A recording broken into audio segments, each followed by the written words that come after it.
Well, the Russian President Vladimir Putin and his key staff, those who will decide on a nuclear strike or not, they were directing drills of the country's strategic nuclear forces this Wednesday, drills that featured practice missile launches. The Kremlin said that as part of the maneuvers involving all parts of Moscow's nuclear force, the chief of the military general staff, General Valery Gerasimov, reported to Putin via video links that the drills were intended to practice procedures for authorizing the use of nuclear weapons. Meanwhile, Putin, sitting alone at a round, white table, as you see here, faced big screens showing Gerasimov and Defense Minister Andrei Belousov. They are the three men who would be involved in launching nuclear weapons in case of conflict. Now, Volodymyr Zelensky has had some good news this Wednesday on his visit to Sweden. Douglas Herbert's our international affairs commentator to give us more, well, on what we've been hearing about Putin, the nuclear drills. He's doing those nuclear drills. What was Zelensky up to? What has happened in Ukraine, of course, with the strikes and people being killed overnight, which is, I think, something that needs to be repeated loudly so naysayers in some parts of the globe will hear what is actually going on, because I think sometimes they shut their eyes to it all. But also, this issue about Zelensky's good news in Sweden. Tell us about that. Yeah, look, Zelensky's been on a Nordic swing, Mark. He is scrambling. He is on a shopping tour, basically. He is scrambling to get what he's been after for years now, really, air defenses, missiles, things to fend off those swarms night after night of Russian missiles and drones. So his first swing was in Norway, and Norway didn't help him with the weapons, but it did help with something that he really needs and will need this winter, for heat and electricity, and that's natural gas. So about 150 million euros from Norway. And then he swung on over to Sweden. So cutting to the chase, what he got from Sweden is the beginnings of what looks like a long-term cooperation deal, the beginning of a new era of cooperation where he's going to get a lot of high-tech jet fighters, jet fighter aircrafts. They're called the Gripen 3. They're the Gripen E. They're part of a new generation. They are light, single-engine, supersonic jet fighters. And the reason they're attracted to Zelensky, aside from the fact that the U.S. isn't really giving Ukraine directly weapons anymore, it's only doing it by selling them to Europe, and Europe then gives them to Ukraine.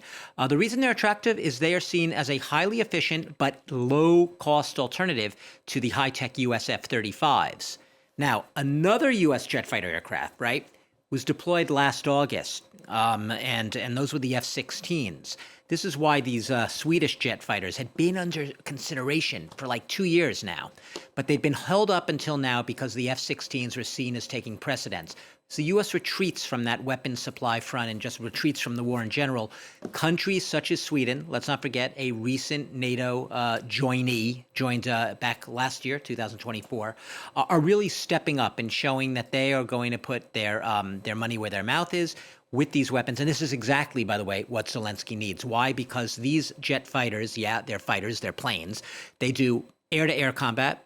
They can do aerial bombing, and they can do reconnaissance. We're talking about a war here. Reconnaissance is extremely important. So they're like a one-size-fits-all sort of jet fighter package. This is what Zelensky wanted. Guess what? Needs a lot more of that, where that came from. There's been the EU leaders meeting in Brussels regarding Ukraine. Yeah.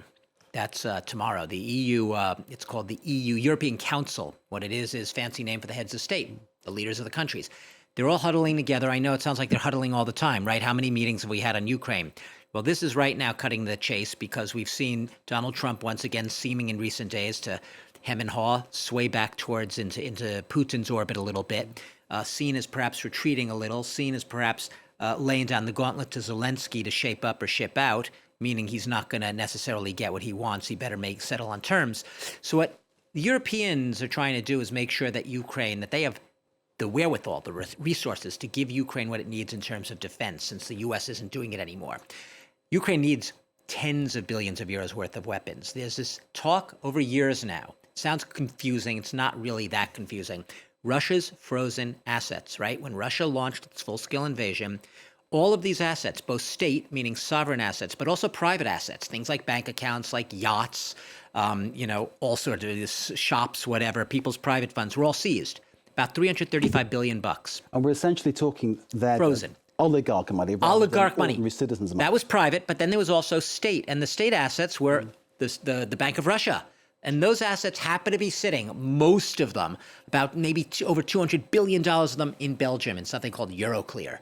Europeans want to get it out. They've been using the interest on those assets until now because that's less controversial. Seizing the assets has been fighting words, especially for a lot of lawyers who see dangerous obstacles, technical and financial. They want to get that money. They think that maybe at this meeting they're getting close. And what's been perhaps pivotal is Germany's Chancellor, Friedrich Merz, getting on board with this idea, saying, let's give Ukraine $140 billion as a loan. They're calling it a reparations loan secured by Russian assets. I'll end with this. Why is that a problem? Because the loan is dependent on the assumption or the presumption that at the end of this war, Russia will pay this money back by way of reparations to Ukraine. Douglas Now, Herbert. deal with that one, Mark. Douglas Herbert, thank you, as always, very much indeed. Douglas Herbert, our international affairs commentator. That certainly leaves the question hanging in the air with many answers, of course, falling all around.